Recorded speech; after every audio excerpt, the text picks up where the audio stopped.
قال انی جاعلک للناس اماما. جی جی. پروردگار کی آواز آئی کہ میں چونکہ تم امتحان میں 100% کامیاب ہو، انی جاعلک للناس اماما، میں تمہیں پوری انسانیت کا امام قرار دیتا ہوں، میں قرار دیتا ہوں. یہ لفظ ضروری ہوتے ہیں سمجھنے کے لیے کہ میں تمہیں قرار دیتا ہوں. اچھا اگر ابھی بھی تمہیں یقین نہیں کہ امام وہ بناتا ہے تو رسول خود حضرت ابراہیم کا سوال سنو. قال ومن ذریت، حضرت ابراہیم فرماتے ہیں کہ میری ذریت میں بھی امام بناؤ گے. بھائی ابراہیم سے پوچھو تم بن گئے ہو، اپنی ذریت سے خود بنا لینا. اگر امام اللہ کے علاوہ کوئی بنا سکتا ہے تو ابراہیم سے بڑھ کر کون حق رکھتا ہے، جو ہمارے نبی کے علاوہ تمام انبیاء سے افضل ہے. ماشاءاللہ ماشاءاللہ. وہ بھی محنت کرتے ہوئے نظر آئے. قال ومن ذریتی، پروردگار میری ذریت میں سے بھی امام بناؤ گے. تو پوچھئے نا ابراہیم سے خود کیوں نہیں بنا سکتا، وہ بتائے گا تمہیں کہ یہ امام بنے بنائے مل سکتے ہیں، وہ اللہ ہی بنایا گا.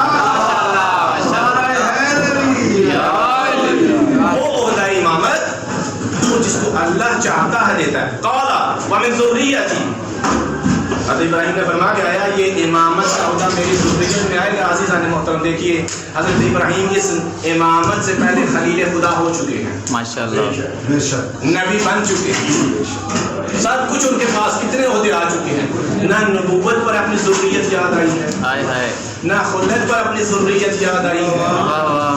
جو ہی امامت ملی فوراً اپنی اولاد یاد آ گئی کہ آیا پروردگار یہ اولاد میری اولاد کو بھی عہدہ دے گا.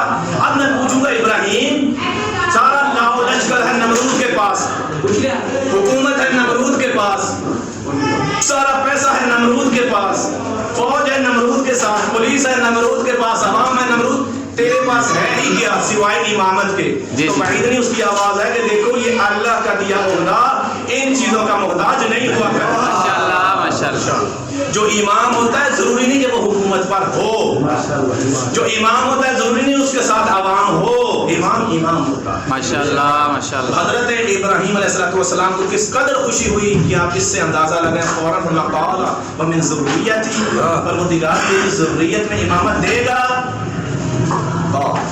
حضرت پروردگار نے کیا فرمایا؟ لا ینال عہد الظالمین، ہاں ظالموں کو نہیں. اب آپ مجھے یہ بتائیے کہ ابراہیم نے دعا مانگی ہے علیہ السلام کہ پروردگار یہ امامت کا عہدہ میری ذریت میری اولاد میں رکھ. دعا قبول ہوئی ہے یا نہیں؟